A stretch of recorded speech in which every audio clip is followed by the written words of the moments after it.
আসসালামু আলাইকুম এভরিওয়ান, কেমন আছো সবাই? আশা করছি সবাই খুব ভালো আছো আর আমরাও খুব ভালো আছি। আর এই যে আমাদের দেখো ছাদ বাগানে কত সুন্দর সবজি ধরেছে এখানটাতে। মানে সবজি হয়েছে আর কি। তো এটা হচ্ছে কিছুদিন আগেকারের ভিডিও যেখানে আমরা ফার্স্ট কলমি শাক কেটেছিলাম। তো এখানটাতে দেখো কত সুন্দর লকলক করছে শাকগুলো। আর সাইডে দেখতে পাচ্ছ এগুলো হচ্ছে মূলোর শাক। আর আমরা এখন কলমি শাকটাই আগে কেটে নেব। এটা তো খুব সুন্দর হয়েছে। তো আমার বাবু খুব পছন্দ করে এই কলমি শাক ভাজা খেতে, তাই আর কি এখান থেকে নিয়ে আমার বাবুকে ভেজে দেব। এই যে দেখো ও কতটা হ্যাপি। আর ও এখানটাতে বলছে আমি পানি দেব। তো আমাদের ছাদ বাগানে গাছ লাগানোর পরেই হয়েছিল প্রচুর বৃষ্টি, তাই আর কি অনেক গাছ মারা গিয়েছিল। আর এই যে কিছু গাছ ছিল তার ভিতর থেকেই কলমি শাকগুলো হয়েছে খুবই সুন্দর।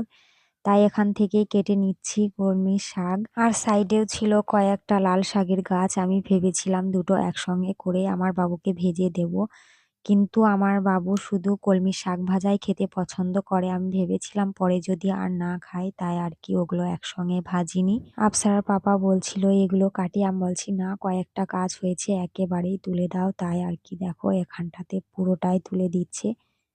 তো আমরা এখানটাতেও আবারও অন্য কোনো গাছ লাগিয়ে দেব। দেখো কত সুন্দর লকলক করছে গাছগুলো। তো আমি পাশেই ভয়েস দিচ্ছিলাম আর আমার আফসারা বাবু ঘুমিয়েছিল, উঠে বলছি তুমি একটু বলবে? বলছে না বলবো না, তুমিই বলো।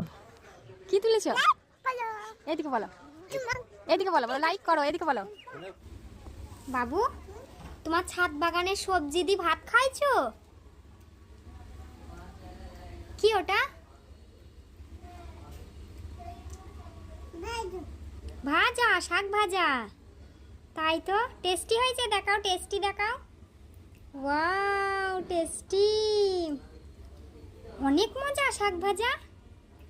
তোমার খুব পছন্দ? খাও খাও। ও, লাল শাক ভাজা খাও না, ওটা গন্ধ। ও তাই তো, এটা ভালো, খাও এই শাক ভাজাটা খাও। তো আমার আফসারা বাবু লাল শাক ভাজা পছন্দ করে না, ও শুধু কলমি শাক ভাজাই খায়। তাই বলছে ওটা গন্ধ, আমি এই শাক ভাজাই খাই। তাই তো, আমার বাবু খুব খায় তো শাক ভাজা। হুম,